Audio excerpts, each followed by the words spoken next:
Hello दोस्तों, very good morning to all of you. This is Pooja and welcome back to English aspirants. दोस्तों, आज के इस video में हम डिस्कस करेंगे पीबी शैली और हम पीबी शैली के बायोग्राफी को बहुत ही बेहतरीन ढंग से देखेंगे और आई होप कि आप सभी को ये वीडियो भी पसंद आएगी। तो चलिए शुरू करते हैं।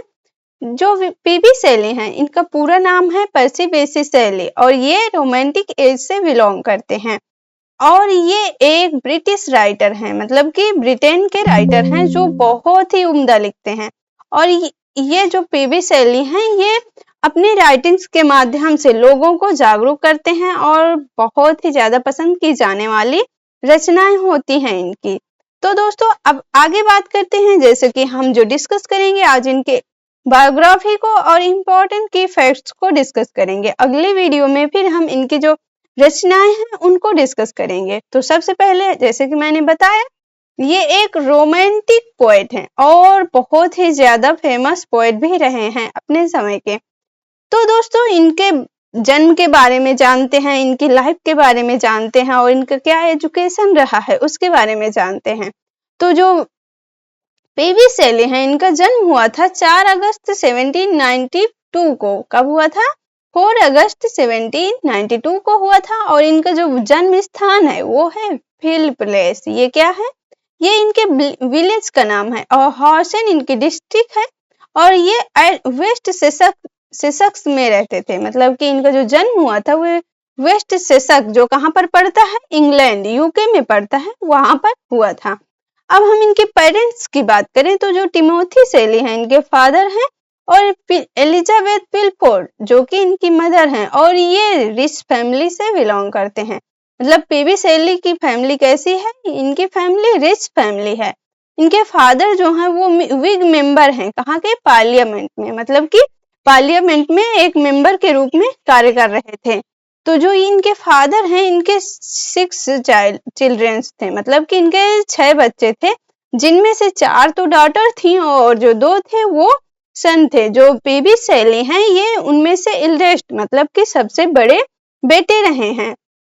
अब हम डॉटर की बात करते हैं तो जो एलिजाबेथ शैली हैं, जैसे कि यहाँ पर आप बहुत ही ध्यान से देखिएगा कि जो इनके नाम होते हैं, ये इनके जो पेरेंट्स होते हैं उनसे मिलते जुलते होते हैं। जैसे आप यहाँ पर इनकी मदर के बारे में देखेंगे तो इनकी मदर का नाम जो था वो एलिजाबेथ पिलफोर्ड था। और फिर आप यहाँ पर देखिए, जो इनकी सिस्टर है, पीबी शैली की सिस्टर है एलिजाबेथ शैली, मतलब इनके आगे शैली लग जाता है लेकिन यहाँ पर एलिजाबेथ ही लिखा जा रहा है। और फिर जो सेकंड सिस्टर थी उसका नाम था हेलेन शैली, और मार्गरेट शैली और मेरी शैली। आपको ये वाली जो पॉइंट है उसको बहुत ही अच्छे से ध्यान में रखना होगा, क्योंकि यहाँ पर जो इनकी सिस्टर का नाम है मैरी शैली है और इनकी जो सेकंड वाइफ होती है, मैं आपको बता दूं कि इन्होंने 2 शादियां की थी। और वो शादियां कैसे की थी? वो ये इलोप करके किए थे, मतलब लड़कियों को भगाकर शादी करते थे।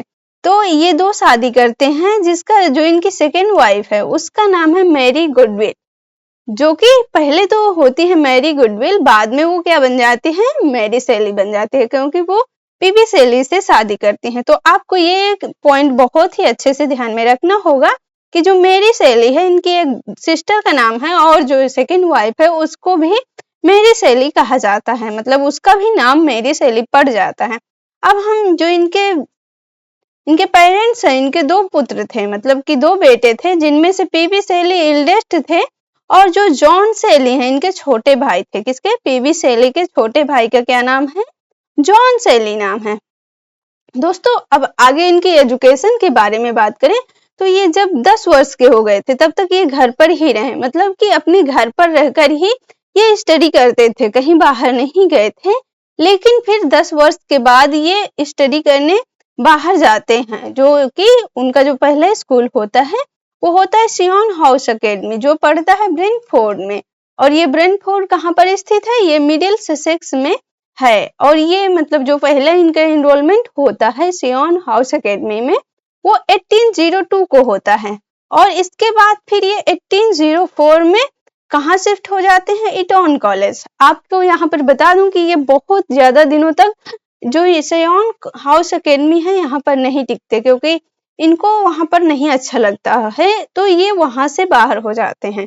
और इनका जो कॉलेज होता है इटॉन कॉलेज, वहां पर ये 1804 को इनरोलमेंट लेते हैं, जहां पर इनके साथ रैगिंग करते हैं, जो इनके सीनियर होते हैं इनके साथ रैगिंग करते हैं, तो ये उनका जो कहना होता है उन्हें नहीं मानते हैं, मतलब मना कर देते हैं।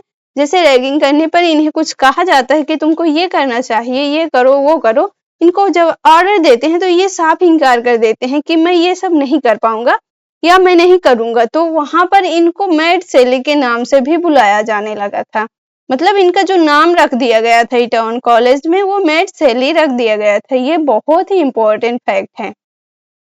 अब हम आगे डिस्कस करेंगे कि ये जो 10 अप्रैल 1810 को ये कहाँ से स्कूलिंग कंप्लीट करके फिर ये कॉलेज में जाते हैं, यूनिवर्सिटी में जाते हैं, जो कि ऑक्सफोर्ड यूनिवर्सिटी के कॉलेज से इन्होंने अपनी पढ़ाई की होती है।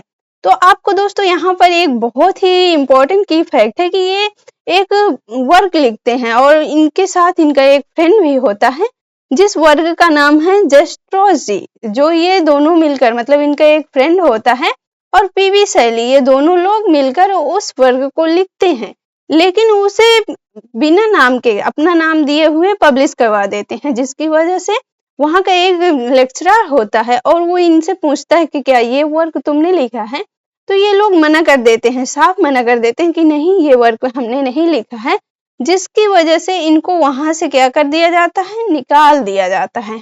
और यहाँ पर एक इम्पोर्टेंट फैक्ट ये है कि ये बहुत ही ज्यादा लेक्चर नहीं अटेंड करते थे, मतलब कहने का ये है कि ये कॉलेज में जाकर सिर्फ 1-2 ही लेक्चर अटेंड करते थे। ये ज्यादा से ज्यादा जो स्टडी करते थे वो अपने घर में रहकर ही करते थे। ये बहुत ही हार्ड वर्किंग पर्सन थे, लेकिन ये कभी ज्यादा स्कूल के लेक्चर्स को इम्पोर्टेंस नहीं देते हैं। ये अपने घर पर रहकर बहुत ही मेहनत के साथ स्टडी करते हैं। अब यहाँ पर इनके स्पाउस, मतलब इनकी जो वाइफ हैं, उनके बारे में बात करें तो इनकी 2 शादियां होती हैं। कितनी शादियां होती हैं? 2 होती हैं, जिससे इनकी फर्स्ट वाइफ का नाम है हैरियट वेस्ट ब्रूक, जो कि जब 16 वर्ष की होती है तो पीवी शैली के साथ इलोप हो जाती है, मतलब भागकर शादी करती है।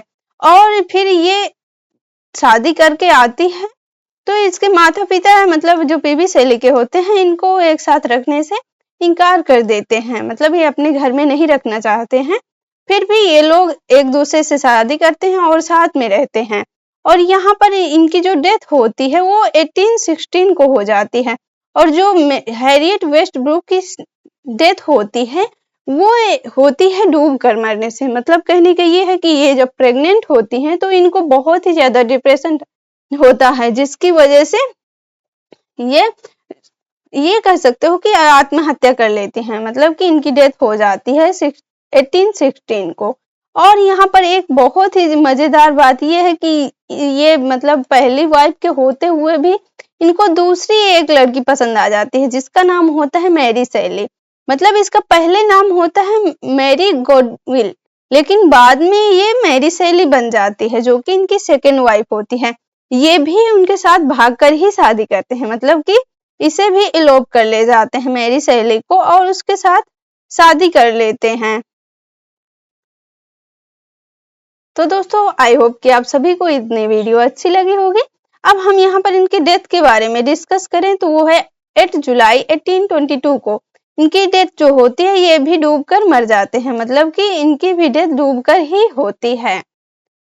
तो दोस्तों आज के लिए बस इतना ही। अब अगले वीडियो में हम डिस्कस करेंगे इनके वर्क्स के बारे में। तो आई होप कि आप सभी को वीडियो पसंद आए। तो चलिए आज के लिए बस इतना ही। Thank you very much.